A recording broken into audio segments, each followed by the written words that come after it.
Good morning, students. Today we are going to start our chapter both matters and non-matters.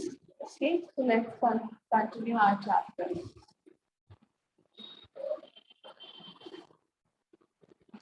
तो आज हम लोग को रिएक्शंस विद वाटर से कंटिन्यू करना था, तो चलिए अब हम लोग उसको कंटिन्यू करते हैं. Let us see how metals and non-metals react with water. अब हम लोग क्या करेंगे, अब हम लोग एक एक्सपेरिमेंट करेंगे जिसमें हम लोग ये सीखेंगे जो मेटल्स और नॉन मेटल्स होते हैं वो वाटर के साथ में कैसे रिएक्ट करते हैं. तो उसके लिए सबसे पहले हम लोग रीड करेंगे हमारी activity 4.5. To be demonstrated by the teacher during demonstration, special care should be taken that the size of a sodium metal piece is roughly the size of a wheat grain.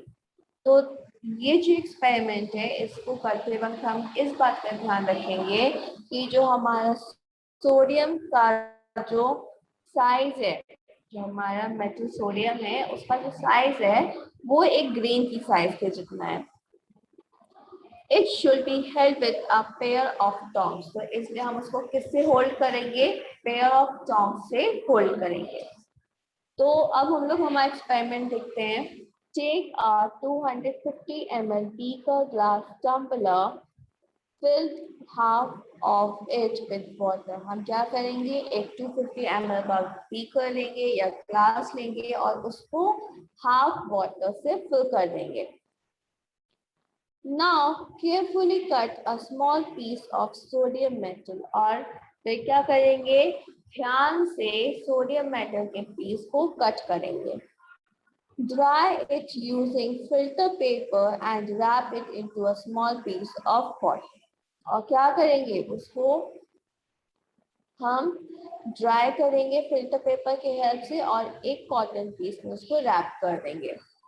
Put the sodium piece wrapped in cotton into the beaker. और जो हमारा sodium piece था जिसको हमने cotton में rap किया था उसको हम क्या करेंगे, बीकर में डाल देंगे. Observe carefully. और उस ऑब्जर्वेशन को हम क्या करेंगे, ध्यान से करेंगे. During observation keep away from the beaker. और जब हम उसको ऑब्जर्व कर रहे होंगे तो हम क्या रहेंगे, बीकर अपने आप को बीकर से दूर रखेंगे.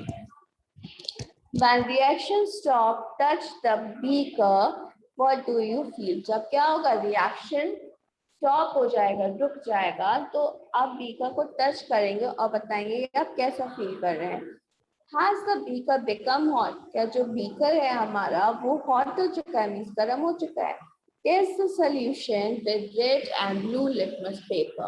और हमारा जो सोल्यूशन आएगा उसको हम क्या करेंगे, रेड और ब्लू लिटमस पेपर से टेस्ट करेंगे और ये पता लगाएंगे कि जो हमारा सोल्यूशन है वो नेचर में एसिडिक है या फिर बेसिक है. You observe that sodium reacts vigorously with water. जैसे कि आपको पता है कि जो हमारा सोडियम है वो क्या करा, एकदम से वाटर के साथ में उसने रिएक्शन किया. Some other metals do not do so. पर कुछ ऐसे मेटल्स होते हैं जो इस तरीके से रिएक्ट नहीं करते. For example, iron react with water slowly. जैसे कि अगर हम एग्जाम्पल लें, जो आयरन है वो क्या करता है, शोबिस माइक म्यूट कर दीजिए अपना. शोबिस माइक म्यूट करिए.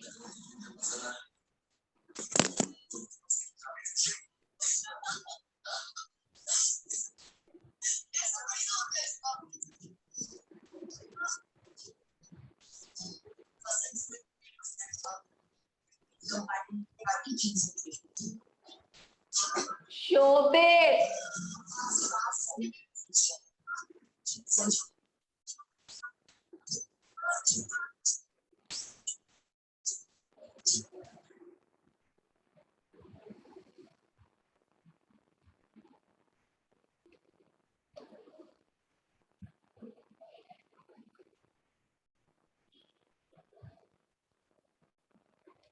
Some other metals do not do so. पर ऐसे कुछ metals हैं जो ऐसा नहीं करते हैं. जैसे कि जो आयरन होता है वो क्या करता है, वाटर के साथ में धीरे धीरे से रिएक्ट करता है. Generally, non-metal do not react with water. So they be very reactive in nature.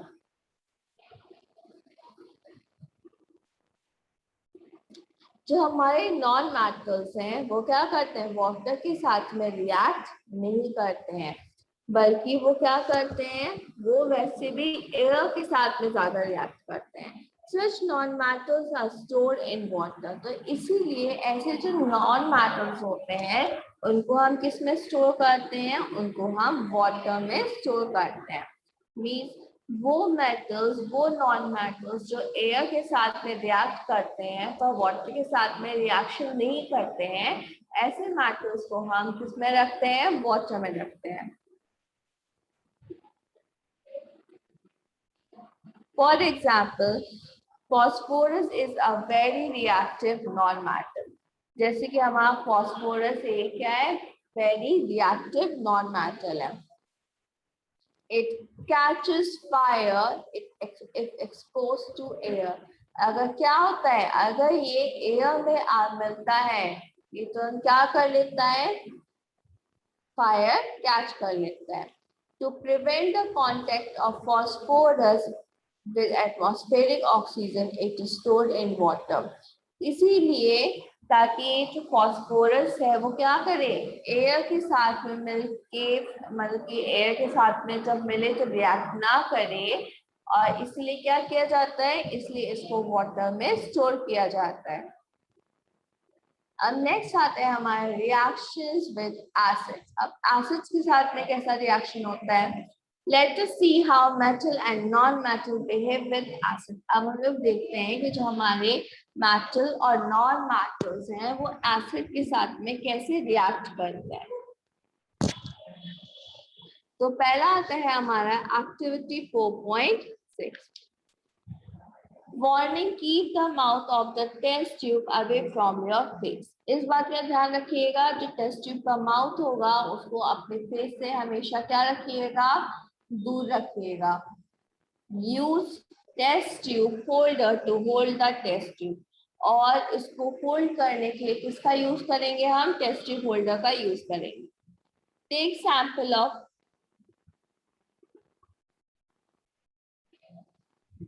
Take sample of metals and non-metals listed in table 4.5.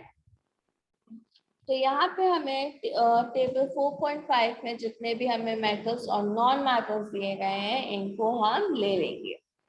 And in a separate test tube and label them A, B, C, D, E and F. और क्या करेंगे, इन सबको हम separate अलग अलग test tube में लेंगे और सबको लेबल कर देंगे A, B, C, D, E and F के नाम से.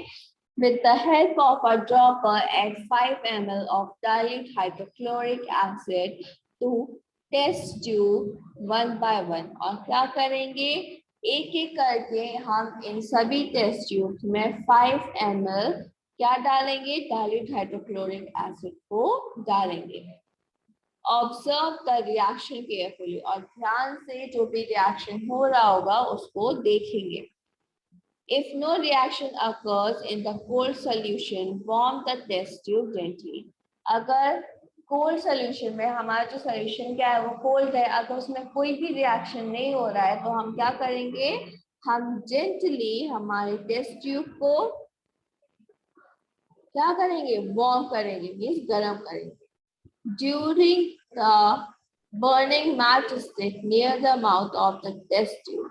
और क्या करेंगे, जो हमारा टेस्ट ट्यूब का जो माउथ होगा वहां के पास में क्या करेंगे, हम मैच स्टिक को लेके जाएंगे. और यही जो हमारी एक्टिविटी है इसको सबसे पहले हम हाइड्रोक्लोरिक एसिड के साथ करेंगे और दूसरी करेंगे हम सल्फ्यूरिक एसिड के साथ में. और यहाँ पे जो टेबल दिया गया आपको टेबल 4.5, इसको क्या करेंगे, फिल कर लेंगे. ठीक है. अब उसके बाद में नेक्स्ट हमारा आता है Is there a difference in the way metal and non-metal react with acid? अब क्या कोई डिफरेंस आया था जब हमारा मेटल और नॉन मेटल किसके साथ में रिएक्ट कर रहा था? एसिड के साथ में रिएक्ट कर रहा था. तो what could be pop sound in some cases be due to when the burning matchstick is brought near the mouth of the test tube? कभी कभी क्या हुआ होगा, कभी कभी पॉप जैसा एक साउंड आया होगा जब हम क्या करेंगे, बर्निंग मैच स्टिक को कहाँ पे लेके गए होंगे, उस हमारे टेस्ट ट्यूब के माउथ पे जब लेके जाएंगे तो क्या होगा, पॉप जैसा साउंड आएगा. You must have found that non-metals generally do not react with acid. तो हमें ये पता चला कि जो हमारे नॉन मेटल्स हैं वो एसिड के साथ में रिएक्ट नहीं करते हैं.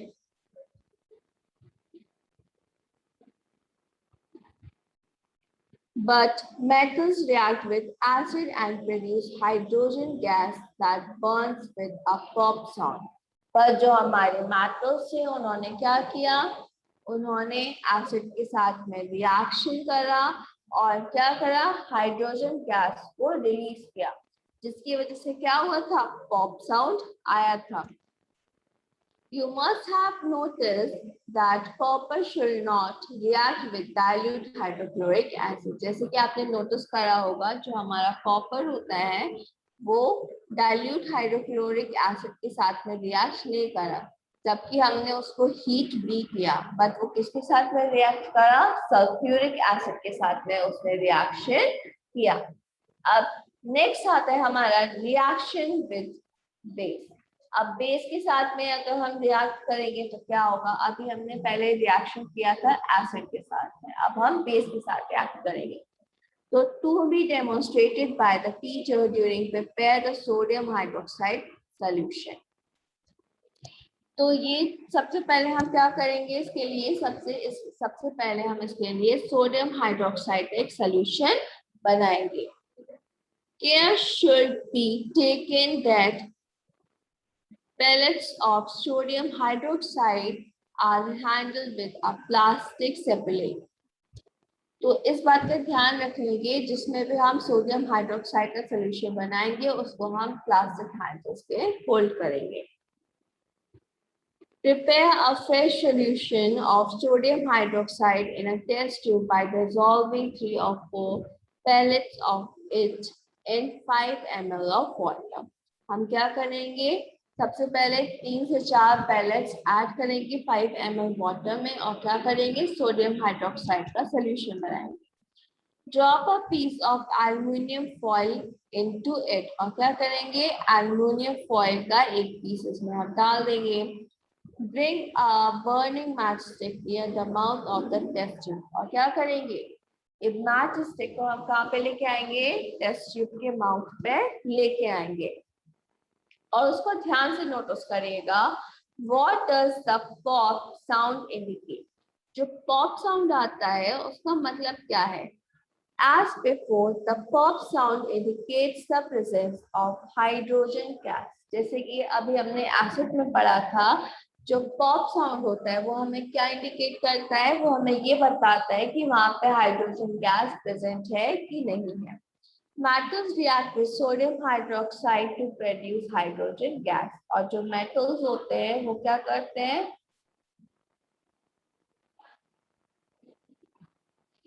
सोडियम हाइड्रोक्साइड के साथ में रिएक्ट करते हैं ताकि वो क्या प्रोड्यूस कर सके, हाइड्रोजन गैस को प्रोड्यूस कर सके. Reactions of non-metal with bases are complex. और जो भी non-metals के रिएक्शन होते हैं bases के साथ में वो सब कैसे होते हैं, कॉम्प्लेक्स होते हैं, मतलब बहुत ही ज्यादा टफ होते हैं. अब उसके बाद में नेक्स्ट हमारा आता है डिस्प्लेसमेंट रिएक्शन. अब डिस्प्लेसमेंट रिएक्शन क्या है, recall the activity of the reaction between copper sulfate and iron that you performed in class 7. तो क्लास 7 में जो हमने कॉपर सल्फेट और आयरन के बीच में जो एक्टिविटी करी थी उसको ध्यान रखिएगा. Let us observe some more reactions of that kind. और उसके जैसे कई सारे reactions अब हम लोग क्या करेंगे, देखेंगे। तो सबसे पहले यहाँ पे ऊपर आपको दिया गया कि हमने कौन कौन सा सब्सटेंस लिया है, कितने बीकर्स लिए हैं और क्या हमें उसमें समझ के करना है, और जो भी हमारा ऑब्जर्वेशन होता है उसको रिकॉर्ड करना है। तो जो हमारा फर्स्ट बीकर था, बीकर ए, उसमें क्या था, कॉपर सल्फेट का सॉल्यूशन था, ठीक। और फिर हमने उसमें क्या ऐड कर दिया, उसमें हमने फिर उसमें जिंक ग्रैन्युल्स को ऐड कर दिया। उसके बाद में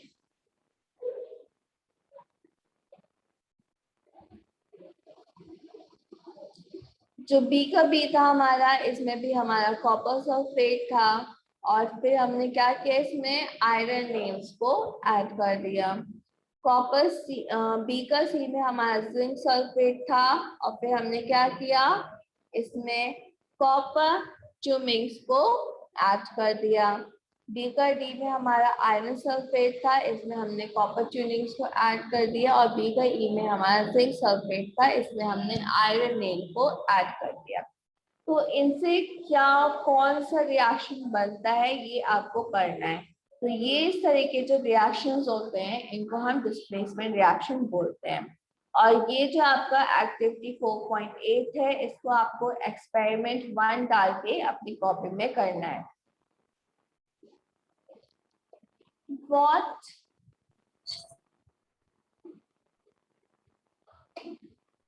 What changes do you observe in the various beakers? अब ये जो हमारे जितने भी beakers थे इनमें क्या क्या changes आए हैं? You have read that one metal displaces another metal from its compound in aqueous solution. तो जो हमारा aqueous solution था उसमें से क्या किया, एक मेटल ने दूसरे मेटल को हटा के उसकी जगह को ले लिया। इन बीकर ए, अगर हम बीकर ए को लेंगे तो जिंक रिप्लेसेस कॉपर। जब हम बीकर ए को लेंगे तो क्या हुआ, जो जिंक था इसने क्या किया था, कॉपर को रिमूव कर दिया, और जो कॉपर की प्लेस थी वो जिंक ने ले ली। और क्या फॉर्म हो गया, कॉपर सल्फेट से कॉपर को हटा दिया तो क्या बन गया, जिंक सल्फेट बन गया। That is why the blue color of copper sulfate disappears and a powdery red mass of copper is deposited at the bottom of the beaker. इसीलिए कॉपर सल्फेट का जो ब्लू कलर था वो क्या हुआ, वो हट गया और वो क्या हो गया, कलरलेस हो गया। और जो कॉपर था वो क्या हुआ, एक रेड मास में जो बीकर था उसके बॉटम पे जाके डिपॉजिट हो गया। The reaction can be represented as follows. तो यहाँ पे आप देख सकते हैं कि यहाँ पे आपको रिएक्शन शो करा गया है, copper sulphate plus zinc react हुआ तो क्या बना, zinc sulphate plus copper. You can write down the reaction taking place in beaker B in a similar manner. और इसी तरीके से हम क्या कर सकते हैं, हमारे जितने भी बीकर्स में जो बाकी के रिएक्शंस हुए हैं उनको नोट डाउन कर सकते हैं। There could have been displacement of zinc and copper in beaker C. जो हमारा बीकर सी है उसमें क्या हुआ है, जिंक और कॉपर के बीच में डिस्प्लेसमेंट हुआ है, and by iron in beaker E, और बीकर ई में आयरन का डिस्प्लेसमेंट हुआ है, आयरन से डिस्प्लेसमेंट हुआ है। Similarly, iron could be displaced by copper in beaker D. और इसी तरीके से जो हमारा आयरन है वो क्या कर सकता है, कॉपर को डिस्प्लेस कर सकता है, जैसे कि बीकर डी में हुआ। Since we do not see any change in beaker C, तो बीकर सी में जब हमने कोई भी चेंज नहीं देखा, we can infer that copper is not able to replace zinc from zinc sulfate. तो इसमें हमने ये देखा कि जो हमारा कॉपर था वो जिंक सल्फेट में से जिंक को रिप्लेस नहीं कर पाया। पर जो जिंक था वो क्या करा, कॉपर को उसने रिप्लेस करके जिंक सल्फेट बना लिया था। बट वाई, ऐसा क्यों? When zinc came replace copper in beaker A, why can not copper replace zinc in beaker B? जब बीकर ए में ये रिएक्शन हो गया था तो सेम रिएक्शन बीकर सी में क्यों नहीं हो रहा? बस हमने क्या कर दिया था, यहाँ पे हमने जिंक सल्फेट ले लिया था और कॉपर को क्या करा था, हमने ऐड किया था। Remember that science is not एबोनिटी, पर इस बात का ध्यान रखिए कि साइंस क्या है, एक एबोनिटी नहीं है। It follows definite rules based on facts, और ये क्या करती है, फैक्ट्स के बेस पे जो भी रूल्स होते हैं उनको फॉलो करती है। And the rule here is that zinc is more reactive than copper and iron. और यहाँ पे ये रूल है, जो जिंक है वो क्या है, कॉपर और आयरन से ज्यादा रिएक्टिव है। इसलिए जिंक ने जो रिएक्शन के लिए क्या किया था, उनको रिप्लेस कर दिया था, पर कॉपर और आयरन जिंक को रिप्लेस नहीं कर पाए थे। A more reactive metal can replace a less reactive metal. तो मतलब जो ज्यादा reactive metal है वो less reactive metal को replace कर सकता है। Now you can understand why there are no displacement reaction in beaker D and E also. तो आप ये समझ सकते हैं कि beaker D और E में कोई भी reaction place क्यों नहीं हुआ था।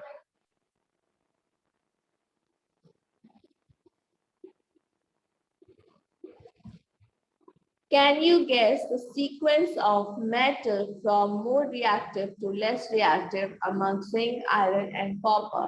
क्या आप एक लिस्ट बना सकते हैं, चेन बना सकते हैं रिएक्टिव मेटल्स की, जिंक, आयरन, कॉपर की, कौन ज्यादा रिएक्टिव है और कौन लेस रिएक्टिव है? अब नेक्स्ट आते हैं हमारा uses of metals and non metals. अब मेटल्स और नॉन मेटल्स के क्या यूजेस हैं इसको हम पढ़ेंगे। You should be able to guess why metals are used in making machinery. अब आपको ये बात सब अब तक समझ में आ चुकी होगी कि हम कोई भी जब मशीन बनाते हैं तो उसमें हम मेटल्स का यूज क्यों करते हैं। Machinery, automobiles, airplanes, train, satellite, industrial gadgets, cooking utensils, water bodies, water bottles, boilers, water boilers etcetera. तो जितनी भी चीजें हैं, जितनी भी गैजेट्स हम यूज करते हैं, उन सब में हम मेटल का यूज क्यों करते हैं। You are also familiar with the uses of some non-metals, और उसके साथ साथ आप नॉन मेटल्स के कुछ यूजेस के बारे में भी जानते हैं। Here are some interesting one. अब यहाँ पे कुछ interesting facts दिए गए हैं, उसको हम देखते हैं।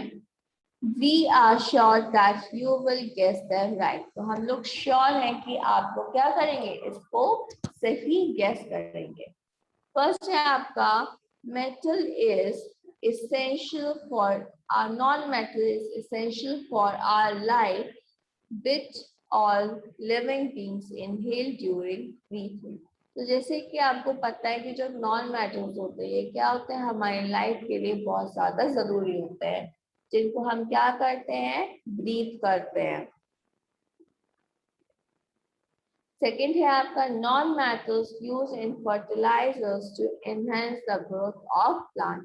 हम प्लांट की ग्रोथ के लिए फर्टिलाइजर्स में नॉन मेटल्स का ही यूज करते हैं, जो क्या करते हैं, प्लांट्स की ग्रोथ में इंपॉर्टेंट रोल को प्ले करते हैं। Non metal used in water purification process, और जो नॉन मेटल्स होते हैं उनको हम क्या करते हैं, जो हम वाटर प्यूरिफिकेशन का जो प्रोसेस कर रहे होते हैं उनमें भी हम नॉन मेटल्स का यूज करते हैं। Non metals is the purple color solution which is applied on wounds as an antiseptic. Non metals हमें किसमें मिलता है, पर्पल कलर के सोल्यूशन में मिलता है, जिसको हम कहाँ पे लगा सकते हैं, हमारी चोट पे, या फिर हम उसको एंटीसेप्टिक की तरह यूज कर सकते हैं।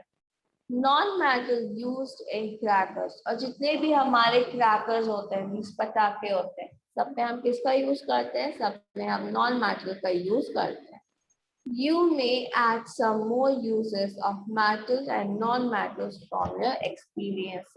और उसके बाद में आप क्या कर सकते हैं? मेटल्स एंड नॉन मेटल्स के कई सारे यूजेस को ऐड कर सकते हैं. तो ये था आपका chapter 4, materials, metals and non metals. और ये चैप्टर था आपका केमिस्ट्री का, और ये चैप्टर अब आप लोग का पूरा कंप्लीट हो चुका है. तो बताइए, किसी को भी इस पूरे चैप्टर में कोई doubt? Ayaz, Anushobhit? No ma'am. Okay, तो अब आप लोग का होमवर्क ये है कि इस पूरे चैप्टर को रीड करेंगे अच्छे से, और उसके साथ साथ आपकी बुक में जो एक्टिविटी 4.8 दिया गया है, इसको एक्सपेरिमेंट के फॉर्म में क्या करेंगे? अपनी कॉपी में नोट डाउन करेंगे एक्सपेरिमेंट की तरह. सबसे पहले इसका एम लिखेंगे, फिर इसमें हम क्या क्या यूज कर रहे हैं मटेरियल्स लिखेंगे, उसके बाद में क्या लिखेंगे? ऑब्जर्वेशन लिखेंगे, जो भी आपने ऑब्जर्व किया, और प्रोसीजर लिखेंगे कि क्या क्या आपने इसका प्रोसीजर करा है. Okay yes ma'am. Okay okay, thank you students. Thank you ma'am. Thank you, ma'am.